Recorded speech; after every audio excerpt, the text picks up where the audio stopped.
मेरे बहुत ही प्यारे जुझारू किसान दोस्तों, मेरे नौजवान वीर, मेरिया सत्कारयोग भैणां, फतेह प्रवान करियो। वाहिगुरू जी का खालसा, वाहिगुरू जी की फतेह।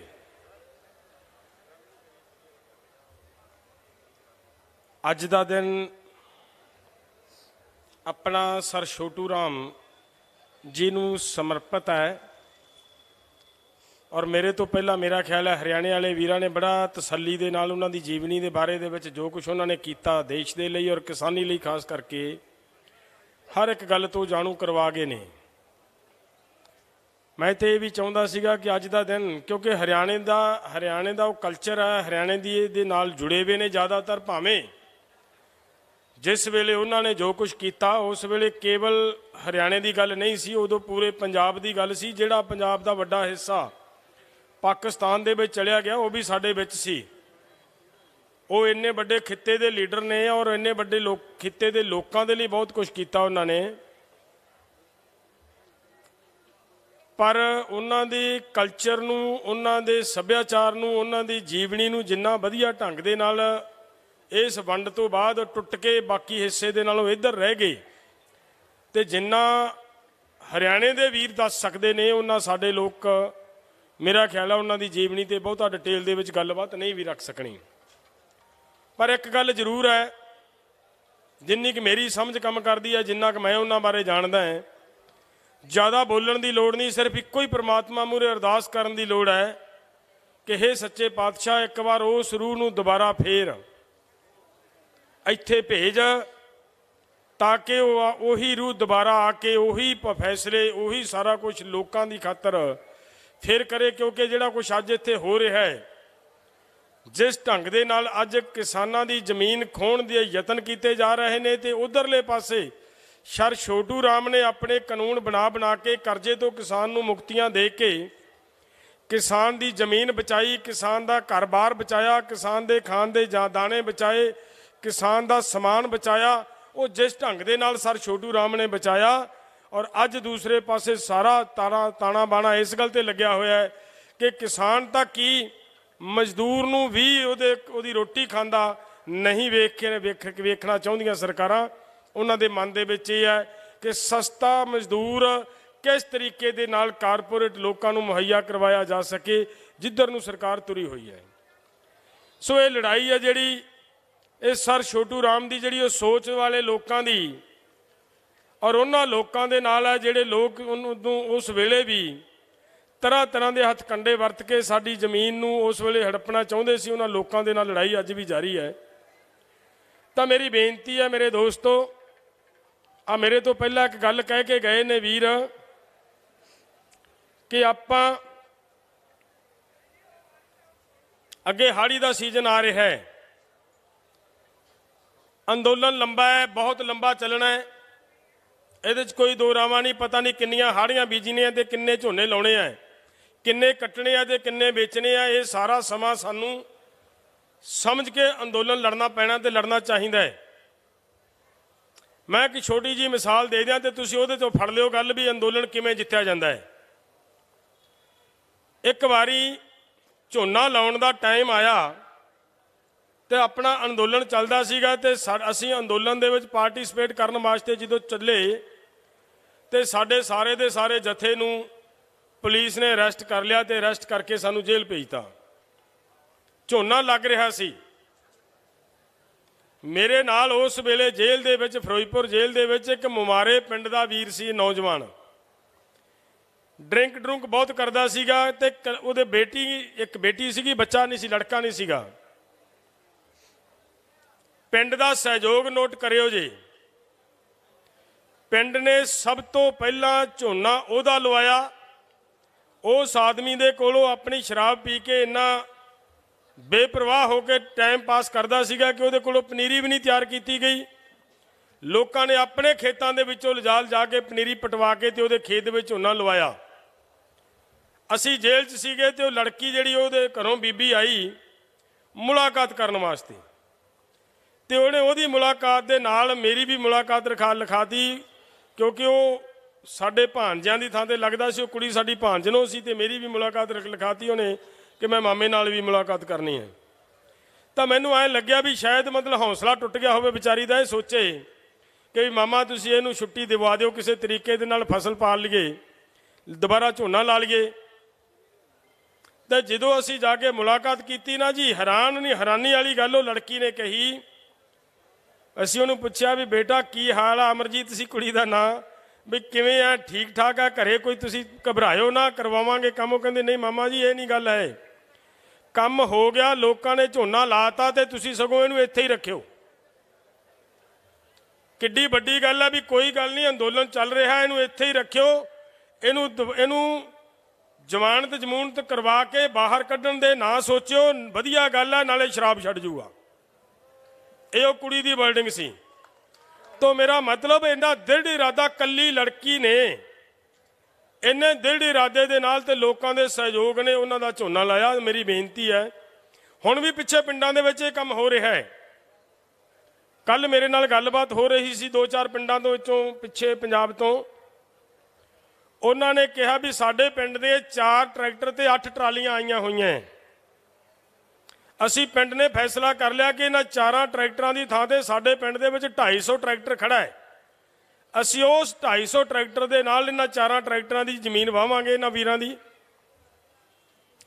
ਇਹਦੇ ਵਿੱਚੋਂ 6 ਟਰਾਲੀਆਂ ਉਹ ਆ ਜਿਨ੍ਹਾਂ ਨੇ ਤੂੜੀ ਬਣਾਉਣੀ ਹੈ।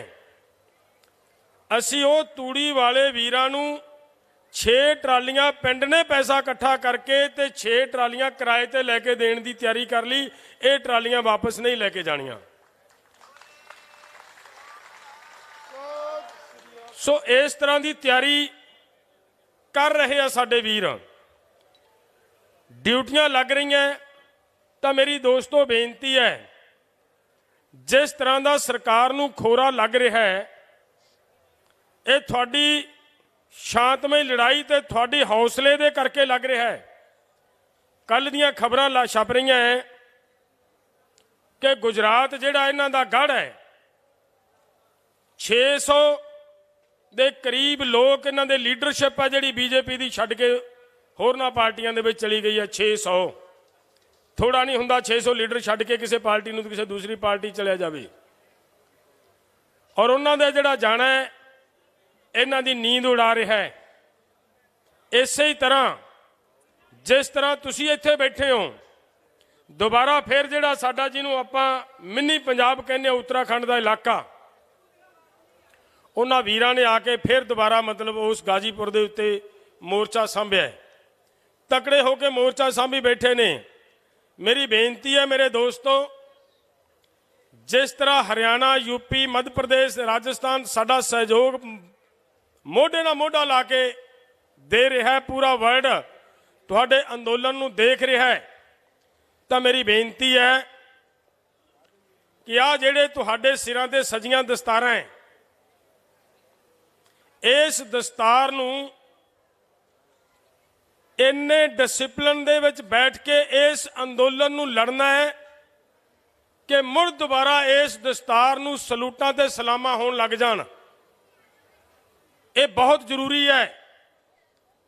ਔਰ ਇਹ ਜਿਹੜੀ ਸਾਡੀ ਦਸਤਾਰ ਹੈ, ਅੱਜ ਮੋਹਰੀ ਹੋ ਕੇ ਲੜਾਈ ਲੜ ਰਹੀ ਹੈ। ਸਾਰਾ ਦੇਸ਼ ਮੰਨ ਰਿਹਾ, ਵਰਲਡ ਮੰਨ ਰਿਹਾ ਹੈ ਕਿ ਇਹ ਜਿਹੜੇ ਦਸਤਾਰਧਾਰੀ ਲੋਕ ਨੇ, ਇਹ ਲੜਾਈ ਜਿਹੜੀ ਲੜ ਰਹੇ ਨੇ, ਇਹਨਾਂ ਦਾ ਮੋਢੇ ਨਾਲ ਮੋਢਾ ਲਾ ਕੇ ਖੜਨਾ ਸਾਡੀ ਜ਼ਿੰਮੇਵਾਰੀ ਬਣਦੀ ਹੈ। ਔਰ ਉਹ ਖੜ ਰਹੇ ਨੇ ਸਾਰੇ ਤੁਹਾਡੇ ਭਰਾ ਬਣ ਕੇ। ਜਿਵੇਂ ਹਰਿਆਣੇ ਨੇ ਕਿਹਾ ਕਿ ਅਸੀਂ ਪੰਜਾਬ ਸਾਡਾ ਵੱਡਾ ਭਰਾ ਹੈ ਤੇ ਅਸੀਂ ਇਹਦੇ ਛੋਟੇ ਭਰਾ ਹਾਂ, ਔਰ ਸੱਚਮੁੱਚ ਹਰਿਆਣਾ ਛੋਟੇ ਭਰਾ ਦੀ ਡਿਊਟੀ ਨਿਭਾ ਰਿਹਾ ਹੈ, ਤੁਹਾਡੀ ਕੰਧ ਤੇ ਖੜਾ ਹੈ, ਤੁਹਾਡੇ ਮਗਰ ਪਿੱਛਾ ਪੂਰ ਰਿਹਾ ਹਰਿਆਣਾ। ਤੋਂ ਇਸ ਕਰਕੇ ਹਰਿਆਣੇ ਵਾਲੇ ਵੀਰ ਜਿਹੜਾ ਛੋਟਾ ਹੈ, ਅਗਰ ਕਿਤੇ ਮੈਂ ਹੱਥ ਬੰਨ ਕੇ ਬੇਨਤੀ ਕਰਾਂ, ਛੋਟੇ ਵੱਡੇ ਤੋਂ ਕਦੇ ਨਾ ਕਦੇ ਆਪਾਂ ਭਾਂਡੇ ਇਕੱਠੇ ਰਹਿੰਦੇ ਆ ਤੇ ਖੜਕਦੇ ਆ। ਮੇਰੀ ਬੇਨਤੀ ਹੈ, ਅੰਦੋਲਨ ਲੰਬਾ ਚੱਲਣਾ, ਮਹੀਨਿਆਂ ਬੱਧੀ, ਸਾਲਾਂ ਬੱਧੀ ਚੱਲਣਾ ਹੈ। ਇਹ ਲੜਾਈ ਛੋਟੀ ਨਹੀਂ। ਅੰਦੋਲਨ ਦੇ ਰੂਪ ਬਦਲੇ ਜਾ ਸਕਦੇ ਆ, ਲੇਕਿਨ ਅੰਦੋਲਨ ਨਹੀਂ ਰੁਕ ਸਕਦਾ। ਜਿੰਨੀ ਦੇਰ ਤੱਕ ਤੁਹਾਡੀ ਜ਼ਮੀਨ ਦੀ ਸੇਫਟੀ ਨਹੀਂ ਹੁੰਦੀ, ਉਨੀ ਦੇਰ ਤੱਕ ਅੰਦੋਲਨ ਰੁਕਣ ਦੀ ਕੋਈ ਤੁਕ ਨਹੀਂ ਬਣਦੀ। ਤਾਂ ਮੇਰੇ ਦੋਸਤੋ, ਓਨਾ ਹੀ ਸਮਾਂ ਸਾਨੂੰ ਇਹ ਜੋਟੀ, ਇਹ ਮਿੱਤਰਤਾ, ਇਹ ਸਾਂਝ, ਇਸ ਤੋਂ ਵੀ ਹੋਰ ਗੂੜੀ ਤੇ ਡੂੰਘੀ ਕਰਨ ਦੀ ਲੋੜ ਹੈ। ਅਸੀਂ ਕਿਸੇ ਵੀ ਤਰ੍ਹਾਂ ਦਾ ਕੋਈ ਅਜਿਹਾ ਨਾ ਹੋਵੇ ਸਾਡੇ ਬੰਨਿਓ। ਮੈਂ ਆਪਣੀ ਜ਼ਿੰਮੇਵਾਰੀ ਤਾਂ ਵੱਧ ਗਿਣਦਾ ਹਾਂ ਕਿ ਮੇਰੇ ਦੋਸਤੋ, ਜਦੋਂ ਮੈਂ ਖਾਪਾਂ ਦੇ ਨਾਲ ਹੁਣੇ ਜਾ ਕੇ ਅਸੀਂ ਜਿੱਥੇ ਮਿਊਜ਼ੀਅਮ ਬਣਿਆ ਹੈ ਸਰ ਛੋਟੂ ਰਾਮ ਦੇ ਨਾਂ ਤੇ, ਮੈਂ ਉੱਥੇ ਜਾ ਕੇ ਆਇਆ ਹੁਣੇ। ਉੱਥੇ ਫੁੱਲਾਂ ਦੀ ਮਾਲਾ ਭੇਟ ਕਰਕੇ ਆਏ ਅਸੀਂ ਸਾਰੇ ਪੰਜਾਬ ਵਾਲੀ ਲੀਡਰਸ਼ਿਪ ਤੁਹਾਡੇ ਸਾਰਿਆਂ ਵੱਲੋਂ। ਤਾਂ ਉੱਥੇ ਜਿਹੜੀ ਗੱਲ ਆ ਰਹੀ ਸੀ, ਉਹਨਾਂ ਦੀ ਗੱਲ ਇਹ ਸੀ ਕਿ ਅਸੀਂ ਤਾਂ ਤੁਹਾਡੇ ਦੱਸੇ ਰਾਹ ਤੇ ਚੱਲ ਕੇ ਅੰਦੋਲਨ ਲੜ ਰਹੇ ਹਾਂ। ਅੰਦੋਲਨ ਦੇ ਮੁਖੀ ਤੁਸੀਂ ਹੋ, ਜਿਨ੍ਹਾਂ ਨੇ ਸਾਨੂੰ ਰਾਹ ਦੱਸਿਆ ਹੈ।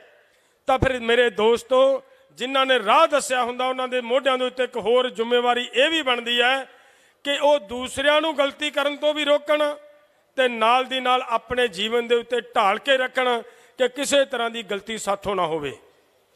ਸੋ ਇਸ ਕਰਕੇ ਮੇਰੀ ਹੱਥ ਬੰਨ੍ਹ ਕੇ ਬੇਨਤੀ ਹੈ, ਮੁੜ ਦੁਬਾਰਾ ਇਸ ਦਸਤਾਰ ਨੂੰ ਸਲੂਟਾਂ ਹੋਣ। ਵਰਲਡ ਦੇ ਵਿੱਚ, ਦੇਸ਼ ਦੇ ਵਿੱਚ ਲੋਕ ਇਹਦੀ ਵੱਖਰੀ ਪਹਿਚਾਣ ਨੂੰ ਪਹਿਚਾਨਣ ਕਿ ਠੀਕ ਹੈ, ਜੇਕਰ ਅੱਜ ਮੁੜ ਦੁਬਾਰਾ ਮੈਂ ਉਹੀ ਬੇਨਤੀ ਫਿਰ ਇੱਕ ਦਿਨ ਅੱਗੇ ਵੀ ਕਰਕੇ ਗਿਆ ਸੀ ਕਿ ਜਿਸ ਤਰ੍ਹਾਂ ਦੇਸ਼ ਦੀ, ਜਿਵੇਂ ਅੱਜ ਮੋਦੀ ਸਾਹਿਬ ਜਾਂ ਨਰਿੰਦਰ ਤੋਮਰ ਜੀ ਕਹਿ ਦਿੰਦੇ ਨੇ ਤਾਂ ਥੋੜੇ ਜਿਹੇ ਲੋਕ ਨੇ, ਕੇਵਲ ਪੰਜਾਬ ਵਾਲੇ ਮੁੱਠੀ ਭਰ ਲੋਕ ਨੇ। ਜਿਸ ਵੇਲੇ ਦੇਸ਼ ਦੀ ਆਜ਼ਾਦੀ ਦੀ ਲੜਾਈ ਲੜੀ ਜਾ ਰਹੀ ਸੀ ਉਦੋਂ ਵੀ ਆਹੀ ਲੋਕ ਲੜ ਰਹੇ ਸੀ ਐਸੇ ਖਿੱਤੇ ਦੇ। ਔਰ ਅੱਜ ਇਹਦੇ ਨਾਲ ਉਸ ਵੇਲੇ ਸਾਡਾ ਜਿਹੜਾ ਵੱਡੀ ਪੱਧਰ ਦੇ ਉੱਤੇ ਸਾਡਾ ਸਹਿਯੋਗ ਦੇ ਰਿਹਾ ਸੀ, ਉਹ ਬੰਗਾਲ ਦੇ ਉੱਤੇ ਸਾਨੂੰ ਸਹਿਯੋਗ ਮਿਲ ਰਿਹਾ ਸੀ। ਸਾਰਾ ਦੇਸ਼ ਉਦੋਂ ਵੀ ਨਹੀਂ, ਆਜ਼ਾਦੀ ਦੀ ਲੜਾਈ ਤੁਹਾਨੂੰ ਸਾਰਿਆਂ ਨੂੰ ਮੇਰੇ ਨਾਲੋਂ ਵੱਧ ਪਤਾ, ਇਤਿਹਾਸ ਪੜ੍ਹਨ ਵਾਲਿਆਂ ਨੂੰ, ਸਾਰਾ ਦੇਸ਼ ਉਸ ਵੇਲੇ ਵੀ ਆਜ਼ਾਦੀ ਦੀ ਲੜਾਈ ਦੇ ਵਿੱਚ ਪਾਰਟਿਸਿਪੇਟ ਨਹੀਂ ਕਰ ਰਿਹਾ ਸੀ। ਤੇ ਜੇਕਰ ਇਹਨਾਂ ਨੇ ਉੱਠ ਕੇ ਉਸ ਵੇਲੇ ਦੇਸ਼ ਆਜ਼ਾਦ ਕਰਵਾਇਆ ਹੈ ਤਾਂ ਫਿਰ ਅੱਜ ਇਹ ਗੱਲ ਕਹਿਣੀ ਸਰਕਾਰ ਲਈ ਕਿੱਧਰਲੀ ਵਾਜਬ ਹੈ ਕਿ ਜੇਕਰ ਅੰਗਰੇਜ਼ ਇਹ ਸੋਚ ਕੇ ਛੱਡਣ ਲਈ ਮਜਬੂਰ ਹੋ ਗਏ ਤਾਂ ਇਹਨਾਂ ਨੂੰ ਵੀ ਆਪਾਂ ਮਜਬੂਰ ਕਰਨਾ ਹੈ ਕਿ ਇਹਨਾਂ ਕਾਨੂੰਨਾਂ ਨੂੰ ਵਾਪਸ ਲੈ, ਇਹਨਾਂ ਦੀ ਇਹਨਾਂ ਗੱਲਾਂ ਦੇ ਬਿਲਕੁਲ ਅਸਰ ਹੇਠ ਨਹੀਂ ਆਉਣਾ। ਇਕਜੁੱਟ ਹੋ ਕੇ ਵੱਡੀ ਪੱਧਰ ਦੇ ਉੱਤੇ ਮਗਰੋਂ ਸਾਡੇ ਜਿਹੜੇ ਵੀਰ ਇੱਥੇ ਸੱਦੀਏ, ਵੱਡਾ ਇਕੱਠ ਕਰੀਏ ਔਰ ਵੱਡੇ ਇਕੱਠ ਦੇ ਨਾਲ ਨਾਲ ਡਿਸਿਪਲਿਨ ਜ਼ਰੂਰ ਰੱਖਣਾ ਜ਼ਰੂਰੀ ਹੈ। ਡਿਸਿਪਲਿਨ ਤੋਂ ਬਗੈਰ ਹਮੇਸ਼ਾ ਫੌਜਾਂ ਹਾਰਦੀਆਂ। ਡਿਸਿਪਲਿਨ ਦੇ ਵਿੱਚ ਰਹਿ ਕੇ ਲੜਾਂਗੇ ਤਾਂ ਮੇਰੇ ਦੋਸਤੋ ਲੜਾਈ ਜਿੱਤਾਂਗੇ। ਸੋ ਮੈਂ ਪਿਛਲੀਆਂ ਗੱਲਾਂ ਛੱਡ ਦਿਓ, ਜੋ ਕੁਝ ਹੋਇਆ ਉਹਨੂੰ ਆਪਾਂ ਸਾਈਡ ਤੇ ਕਰਕੇ ਇੱਕ ਵਾਰੀ ਮੁੜ ਦੁਬਾਰਾ ਅੰਦੋਲਨ ਨੂੰ ਇਸ ਲੀਹ ਤੇ ਤੋਰਨ ਦੇ ਲਈ ਏਕਤਾ ਬਣਾ ਕੇ ਲੜਨ ਦੀ ਲੋੜ ਹੈ।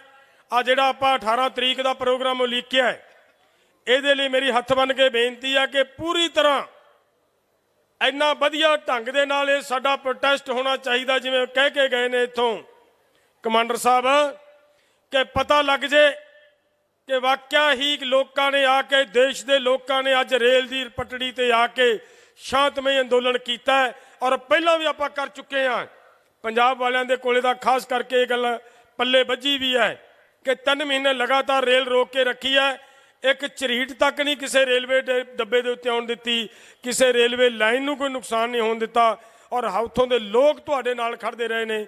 ਸੋ ਮੈਂ ਜ਼ਿਆਦਾ ਨਾ ਸਮਾਂ ਲੈਂਦਾ ਹੋਇਆ ਮੇਰੇ ਦੋਸਤੋ, ਮੇਰੀ ਫਿਰ ਦੁਬਾਰਾ ਹੱਥ ਬੰਨ੍ਹ ਕੇ ਬੇਨਤੀ ਹੈ ਕਿ ਆਪਾਂ ਨੂੰ ਅੱਜ ਜਦੋਂ ਸਰ ਛੋਟੂ ਰਾਮ ਜੀ ਨੂੰ ਯਾਦ ਕਰਦੇ ਹਾਂ, ਉਹਨਾਂ ਦੀ ਜੀਵਨੀ ਨੂੰ ਯਾਦ ਕਰਦੇ ਹਾਂ, ਉਹਨਾਂ ਦੀ ਜੀਵਨੀ ਦੇ ਉੱਤੇ ਨਿਗਾਹ ਮਾਰਦੇ ਹਾਂ, ਤੇ ਅੱਜ ਲੋੜ ਹੈ ਦੁਬਾਰਾ ਉਹਨਾਂ ਨੂੰ ਯਾਦ ਕਰਦਿਆਂ ਇਸ ਗੱਲ ਵੱਲ ਵੀ ਧਿਆਨ ਦੇਣ ਦੀ ਕਿ ਜੋ ਉਹ ਕਰਕੇ ਗਏ, ਅੱਜ ਸਰਕਾਰਾਂ ਦੀਆਂ ਗਲਤ ਨੀਤੀਆਂ ਤੇ ਗਲਤ ਪਾਲਿਸੀਆਂ ਦੇ ਕਰਕੇ ਮੁੜ ਦੁਬਾਰਾ ਤੁਹਾਡੀ ਜ਼ਮੀਨ ਲੈਣ ਲਈ ਤਿਆਰੀ ਹੋ ਗਈ ਹੈ। ਔਰ ਤੁਹਾਡੇ ਵਿੱਚੋਂ ਹੀ ਤੁਹਾਨੂੰ ਹੀ ਐਡੀ ਵੱਡੀ ਏਕਤਾ ਬਣਾ ਕੇ ਲੜਨ ਦੀ ਲੋੜ ਹੈ ਮੇਰੇ ਦੋਸਤੋ, ਤਾਂ ਕਿ ਆਉਣ ਵਾਲੇ ਦਿਨਾਂ ਦੇ ਵਿੱਚ ਇਹ ਅੰਦੋਲਨ ਨੂੰ ਹੋਰ ਵੱਡਾ ਔਰ ਪੂਰਾ ਦੇਸ਼ ਦੇ ਵਿੱਚੋਂ, ਹਰ ਸਟੇਟ ਦੇ ਵਿੱਚੋਂ ਲੋਕ ਤੁਹਾਡੇ ਦੇ ਵਿੱਚ ਬੈਠੇ ਨਜ਼ਰ ਆਉਣ। ਸੋ ਮੇਰੀ ਇੰਨੀ ਕੁ ਬੇਨਤੀ ਪ੍ਰਵਾਨ ਕਰਿਓ, ਏਕਤਾ ਬਣਾ ਕੇ ਰੱਖਣੀ ਹੈ। ਫਿਰ ਦੁਬਾਰਾ ਬੇਨਤੀ ਕਰਾਂ, ਹਰਿਆਣਾ ਦੇ ਪੰਜਾਬ ਭਾਈ ਹੈ, ਕੋਈ ਗੱਲ ਨਹੀਂ, ਅਗਰ ਪੰਜਾਬ ਵਾਲਿਆਂ ਤੋਂ ਗਲਤੀ ਹੋ ਜਾਏ ਤਾਂ ਮੈਂ ਹਰਿਆਣੇ ਵਾਲਿਆਂ ਨੂੰ ਬੇਨਤੀ ਕਰੂੰਗਾ, ਤੁਸੀਂ ਮੰਨ ਲਿਓ ਕਿ ਤੁਹਾਡਾ ਵੱਡਾ ਭਰਾ ਹੈ, ਜੇ ਗਲਤੀ ਕਰ ਗਿਆ ਕਿਤੇ ਤੁਹਾਨੂੰ ਮਾਫ ਕਰ ਦਿਓ। ਜੇ ਕਿਤੇ ਹਰਿਆਣੇ ਵਾਲਾ ਕਿਸੇ ਨੌਜਵਾਨ ਤੋਂ ਕੋਈ ਮਾੜੀ ਮੋਟੀ ਊਨਤਾ ਹੀ ਰਹਿ ਜੇ ਤਾਂ ਮੈਂ ਪੰਜਾਬ ਵਾਲਿਆਂ ਨੂੰ ਬੇਨਤੀ ਕਰੂੰਗਾ ਕਿ ਉਹਨੂੰ ਛੋਟਾ ਵੀਰ ਮੰਨ ਕੇ, ਆਪਣਾ ਛੋਟਾ ਭਰਾ ਮੰਨ ਕੇ ਉਹਦੀ ਉਸ ਗਲਤੀ ਨੂੰ ਨਾ ਚਿਤਾਰਦੇ ਹੋਏ ਮਾਫ ਕਰਕੇ ਇਕਜੁੱਟ ਹੋ ਕੇ ਗਲਵੱਕੜੀ ਲੈ ਕੇ ਪਾ ਕੇ ਤੁਰਨ ਦੀ ਲੋੜ ਹੈ, ਤਾਂ ਹੀ ਜਿੱਤ ਸਕਾਂਗੇ। ਇਹ ਜਿੱਤ ਜਿੱਤਣੀ ਬਹੁਤ ਜ਼ਰੂਰੀ ਹੈ। ਔਰ ਆਉਣ ਵਾਲੇ ਦਿਨਾਂ ਦੇ ਵਿੱਚ ਸਾਡਾ ਜਿਹੜਾ ਇੱਥੇ ਇਕੱਠ ਹੈ ਉਹ ਠਾਠਾ ਮਾਰਦਾ ਇਕੱਠ ਜਦੋਂ ਹੋਰ ਵਧੇਗਾ, ਪਤਾ ਲੱਗੇਗਾ ਸਰਕਾਰ ਨੂੰ, ਕਿਉਂਕਿ ਜਿਸ ਤਰੀਕੇ ਦੇ ਨਾਲ ਬੀਜੇਪੀ ਦੀਆਂ ਵਿਕਟਾਂ ਡਿੱਗਣੀਆਂ ਸ਼ੁਰੂ ਹੋਈਆਂ, ਉਹ ਬਹੁਤਾ ਲੰਬਾ ਸਮਾਂ ਬੀਜੇਪੀ ਤੁਹਾਡੇ ਸਾਹਮਣੇ ਟਿਕ ਨਹੀਂ ਸਕੇਗੀ। ਇਹਨਾਂ ਨੂੰ ਤੁਹਾਡੇ ਇਹਨਾਂ ਕਾਨੂੰਨਾਂ ਨੂੰ ਵਾਪਸ ਲੈਣ ਦੇ ਲਈ ਮਜਬੂਰ ਹੋਣਾ ਪਏਗਾ ਔਰ ਇੰਨੀ ਕੁ ਬੇਨਤੀ ਪ੍ਰਵਾਨ ਕਰੋ ਕਿ ਏਕਤਾ ਬਣਾ ਕੇ ਰੱਖਣ ਦੀ ਕਿਰਪਾਲਤਾ ਕਰਨੀ ਹੈ। ਵਾਹਿਗੁਰੂ ਜੀ ਕਾ ਖਾਲਸਾ, ਵਾਹਿਗੁਰੂ ਜੀ ਕੀ ਫਤਿਹ। ਸਤਿ ਸ਼੍ਰੀ ਅਕਾਲ। ਬਹੁਤ ਬਹੁਤ ਧੰਨਵਾਦ ਸਰਦਾਰ ਜਗਜੀਤ ਸਿੰਘ ਜੀ ਡੱਲੇਵਾਲ, ਕਿਉਂਕਿ ਇਹਨਾਂ ਦਾ ਤਜਰਬਾ ਬਹੁਤ ਲੰਬਾ, ਬੜੇ ਸੰਘਰਸ਼ ਇਹਨਾਂ ਨੇ ਲੜੇ ਆ ਔਰ ਦੱਸਿਆ ਕਿ ਕਣਕਾਂ ਵੀ ਵੱਢ ਹੋਣੀਆਂ ਤੇ ਝੋਨੇ ਵੀ ਲੱਗਣੇ ਆ। ਪਤਾ ਨਹੀਂ ਕਿਤਨਾ ਕੁ ਲੰਬਾ ਸਮਾਂ ਜਿਹੜਾ ਇੱਥੇ ਲੱਗਣਾ। ਆਪਾਂ ਨੂੰ ਏਕਤਾ ਬਣਾ ਕੇ ਰੱਖਣੀ ਆ, ਏਕਤਾ ਦੇ ਵਿੱਚ ਬਾਲਿਆ ਔਰ ਸ਼ਾਂਤਮਈ ਜਿਹੜਾ ਸੰਘਰਸ਼ ਲੜਨਾ ਆ। ਬਹੁਤ ਬਹੁਤ ਧੰਨਵਾਦ। मैं हुण अगले बुलारे अभिमन्यु कुहाड़ खाप राष्ट्रीय किसान महासंघ हरियाणा उन्होंने बेनती करदा कि 3-4 मिनट वास्ते वो माइक तो आउण। उन्हां तो बाद कर्नल कश्मीर सिंह तैयार रहन। बड़े भाई का बहुत बहुत धन्यवाद। मेरे बड़े बुजुर्गों, मेरे नौजवान साथियों, मेरी माताएं बहनें, मातृशक्ति, सबको हाथ जोड़ के राम राम करता हूं, सत श्री अकाल, सलाम, और बड़े बुजुर्गों के पैरों का हाथ लगाता हूं। मैं अपना थोड़ा परिचय दे दूं एक बार, शायद वो परिचय सुन के आपको भी खुशी होगी। जब गुरु तेग बहादुर जी की शहादत हुई थी और उसके बाद भाई जैता सिंह